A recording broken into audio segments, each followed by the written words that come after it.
Doctor फिजा, कितना जरूरी था भारत को जवाब देना, जो कि अपने ताकत के जोन में और बड़ा ज्यादा जो है अपने खप्त में मुब्तला था कि बड़ी पावर है, उसके पास बहुत ज्यादा ताकत है, और फिर जब इसको इस तरह का जवाब दिया जाता है तो फिर कुछ अर्सा जो है वो भारत बड़ा पुरसकून रहता है, सिर्फ अपने जख्म चाटता रहता है और खामोशी रहती है। देखिए, हमने तो बार बार इनको कहा था कि हमें आप मजबूर ना करें, हमें आप प्रोवोक ना करें, क्योंकि जो ममालिक अमन चाहते हैं, जो जंग की स्ट्रैटेजीज को समझते हैं कि जंगें मसाइल का हल नहीं होती हैं, वो कोशिश करते हैं कि जंगों की तरफ मामलात ना जाए। हम बारहा इनको कहते रहे। अब हम इन्होंने जारी बात है कि हमारी किसी बात को नहीं सुना और ये अपने गरूर में मुब्तला थे, अपने तकब्बुर में मुब्तला थे। इनको राफेल का तकब्बुर था, इनको अपनी टेक्नोलॉजी का बड़ा गरूर था कि हम आएंगे और पता नहीं क्या करेंगे, घुस के कर देंगे, आ जाएंगे मुल्क के अंदर। तो फिर हमारी भी रेड लाइन है, हमारा मुल्क। हमने जवाबी कार्रवाई की, हमने अपने दिफा का, हम अपना हक महफूज रखते हैं। हमने बड़ी मेच्योरिटी का सबूत दिया, हमने बड़े तहम्मुल का मुजाहरा किया, क्योंकि हमें ये प्रोवोक कर रहे थे। और जाहिर बात है, दुश्मन जब एक प्लान, एक एजेंडा लेकर बैठा होता है और एक किसी एजेंडे पर कारबंद होता है, जाहिर बात है वो चाहता है, उसका एक प्लान होता है कि अगर हम इस तरह करेंगे, हम इस मुल्क के साथ ये करना चाह रहे हैं, तो आगे से इस तरह रिस्पॉन्ड करेगा। मैंने कल भी बड़ी बात की थी कि जब भी कोई वॉर की सिचुएशन होती है, जो बाकायदा वॉर की सिचुएशन आ गई ना, अभी हमारे शहरों तक तो आ गए हैं, ये ड्रोन्स गिराए चले जा रहे हैं, ये तो पागल हो गया, बुखलाहट का शिकार हो गया नरेंद्र मोदी,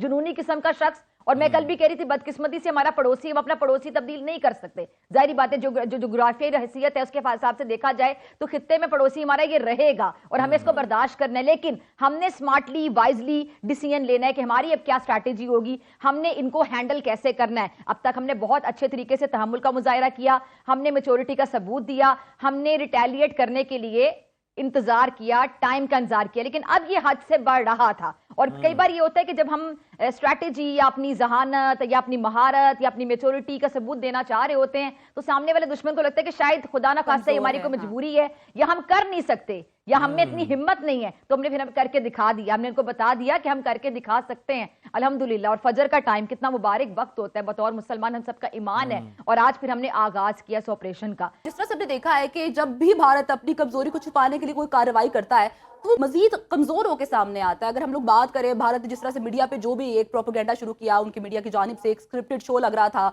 गोदी मीडिया की जानिब से, उस पर भी अगले दिन हमने देखा कि उन्हीं के जो शहरी थे इंडिया में रहने वाले, वो ही कह रहे थे कि जी ये क्या मजाक किया गया है, मीडिया में क्या हमें दिखाया जा रहा है, हमें पता ही नहीं चल रहा है सच क्या है झूठ क्या है। दूसरी जानिब हमने ये भी देखा कि आईपीएल जो है, जो क्योंकि बहुत बड़ी लीग थी, वो भी उनको मौखर करनी पड़ गई है और ये भी कहीं ना कहीं उनको नुकसान उठाना पड़ा। आप इनकी मीडिया के हवाले से बात कर रहे थे, इनका मीडिया तो जारी बात है, अब आपने बड़ा अच्छा लफ्ज़ इस्तेमाल किया, कार्टून नेटवर्क है। कल उस्मा बुखारी साहब को मैं सुनी थी, उन्होंने कार्टून नेटवर्क साबित हो रहा है। बाकी लगा के देखा तो लगता है कि पोगो या कोई कार्टून नेटवर्क या कोई भी जितने भी कार्टून के बड़े बड़े चैनल्स हैं, सब जो जिनके घरों में बच्चे हैं, वो बच्चे देखते होंगे, सुबह की कार्टून देखना शुरू कर देते हैं। तो वहां पर उनके जो नामवर अदाकार हैं, कल भी मैं किसी अदाकारा का वो पढ़ रही थी, उन्होंने कहा है कि जी ये आप चैनल्स देखने बंद कर दें। अब वहां पे जो पढ़ा लिखा तबका है, अब हम ये नहीं कह सकते वहां पे सब लोग ही ऐसे हैं, वहां भी अब हर बंदा हिंदुस्तान का अर्नाब गोस्वामी, मेजर गौरव आर्या जैसा नहीं होगा, कोई ना कोई समझ बूझ रखता होगा। हर बंदा बीजेपी का वोटर भी नहीं होगा, बहुत से लोगों ने बीजेपी को इस बार वोट नहीं दिया। तो मुझे लगता है कि वो जो पढ़ा लिखा तबका है ना, बड़ा बेजार हो गया है। एक मीडिया की ना एक होती है कि आपका ट्रस्ट, आपकी रिलायबिलिटी, कि आप पे रिलाय किया जा रहा है, तो उनका मीडिया इस वक्त अपने लिए, अगर हम लॉन्ग टर्म बात करें, तो अपने लिए बड़े मसाइल क्रिएट कर रहे हैं कि उनकी जो जनता है,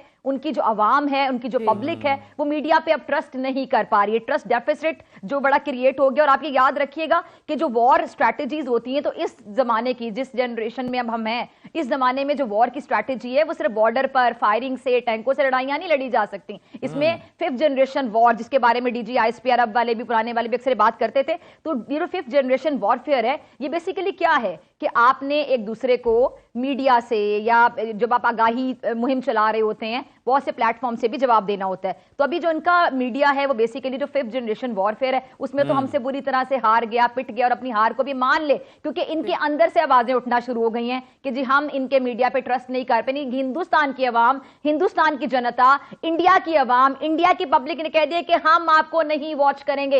इंडियन चैनल्स के मुंह पे बहुत बड़ी चमाट है, बहुत बड़ा थप्पड़ है, महसूस करें, इसकी गूंज को महसूस करें। डॉक्टर फिजा, मैं आपकी जानिब आऊंगा, आप इस्लामाबाद में मौजूद हैं, जरा बताइएगा, नेशनल कमांड अथॉरिटी का जो इजलास है वो तलब किया गया है, कितनी बड़ी फैसला साजी का इशारा है, क्या एक्सपेक्ट किया जा रहा है, कौन से अहम फैसले लिए जा सकते हैं, कोई पॉलिसीज में बुनियादी तब्दीलियां भी की जा सकती हैं?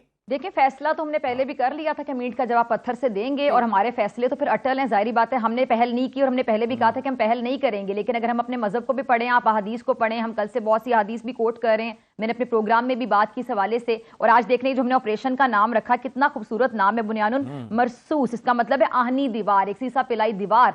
तो हम तो फिर फैसला जब करेंगे तो हम कुरान और हदीस की रोशनी में फैसला करेंगे। हम अपने नबी पाक सल्लल्लाहु अलैहि वसल्लम को फॉलो करते हुए फैसला करेंगे, जो कि आज हमने सुबह फजर की अजान के टाइम पे जो हमारा एक फैसला था, फिर हमने इनको बता दिया कि मासूम जो निहत्ते हमारे जो 7 साल का, मुझे पता है, इर्तिजा, उसको ये लोग दहशतगर्द कह रहे हैं अपने टीवी चैनल पे। मैं हैरान हो रही थी सुनकर कि 7 साल का बच्चा, छोटे बच्चे, आप उन बच्चों को दहशतगर्द कैसे कह सकते हैं? इनको जरा भी शर्म नहीं आ रही थी उनको टेररिस्ट, दहशतगर्द अनाउंस करते हुए। चले एक सेकंड के लिए मान ले कि भी आप अपने मुल्क में बैठे, अपने देश में बैठे और आपने अपनी जनता को खुश करने के लिए कुछ भी झूठ का मंजन बेचना है, जो कि बिल्कुल गलत है। जो सहाफती मेयार का मजाक उड़ा रहे हैं, जो जितने इक़दार होते हैं सहाफती जर्नलिज्म के, आप उसका मजाक उड़ा रहे हैं और तमस्कर उड़ा रहे हैं और आपकी अपनी जनता उस चीज को बाय नहीं कर रही है। लेकिन इवन देन थोड़ी सी भी इंसानियत अगर आपके अंदर होती तो आप मुजम्मती बयानात देते, आप मीडिया, बतौर मीडिया पे कहते कि जो बच्चे हैं ये दहशतगर्द नहीं हो सकते, जिन बच्चों को मारा गया, जिन बच्चों को शहीद किया गया, वो दहशतगर्द नहीं हो सकते।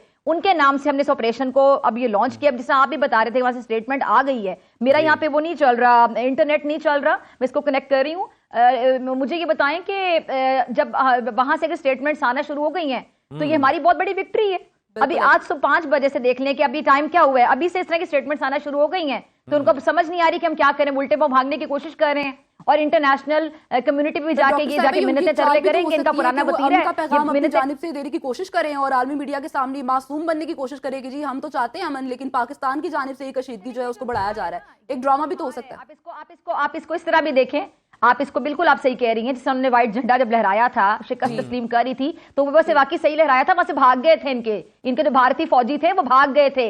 जब हमने फिर पोस्टों पे इनको बताना शुरू किया था, जवाबी कार्रवाई करनी शुरू की थी और वॉर स्ट्रेटेजी को समझते हुए, कवानीन को समझते हुए, रूल्स की हमने खिलाफ वर्जी नहीं की थी कि हम पोस्ट टू पोस्ट फायरिंग कर रहे थे, हम इनकी आबादी को निशाना नहीं बना रहे थे। इन्होंने झूठ बोला, लेकिन जब हमने फिर इनकी पोस्ट टू पोस्ट फायरिंग की तो अपनी चेक पोस्टें छोड़कर वहां से भाग गए थे, ये वहां से भाग निकले थे। तो कोई इसमें मेरे ख्याल से दो राय नहीं है कि ये इस टाइम पे घबरा गए हैं, ये परेशान हो गए हैं। और मेरा नहीं ख्याल कि ये जिस तरह से हमारी जानिब से तो हमेशा अमन ही दिखाया जाता है। जब अभिनंदन भी आया था तो उसको हमने चाय पिलाई थी। इनफैक्ट आबादी के लोग जो उसे मार रहे थे उनसे बचाया गया था, सेफली उसे लेके जाया गया था और चाय पिलाई गई थी। जबकि दूसरी जानिब भारत की जानिब से अगर गलती से कोई एलओसी की लाइन को भी क्रॉस कर ले तो उसको पकड़ लिया जाता है और बहुत ज्यादा जुल्म करने के बाद उसका एनकाउंटर कर दिया जाता है, दहशतगर्द करार देके। अब जिस तरह के बयानात भारत से आ रहे हैं, क्या हमें उन्हें सीरियस लेना चाहिए? क्या वाकई हम देख भी रहे हैं कि जिस तरह से वो राब्ते भी कर रहे हैं, अमेरिका से भी राब्ता किया जा रहा है, फिर उन्होंने मार्को रूबियो साहब ने भी पाकिस्तान से राब्ता किया, तो वाकई क्या भारत डीएस्केलेट करना चाहता है इस सिचुएशन को, या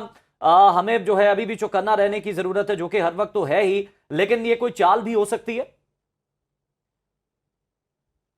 अच्छा, जो फौज होती है ना किसी भी मुल्क की, जारी बात है सालमियत आपकी, जो आपका तहफ़्फ़ुज़ होता है, बरात को भी देखे ना, हम में से सब लोग तो नहीं जाग रहे होंगे, तमाम लोग, कोई 1 बजे से हो गया होगा, कोई 2 बजे से हो गया होगा। कुछ लोग होते हैं जो अर्ली राइजर्स होते हैं, उन्होंने नमाज के टाइम पे उठना होता है।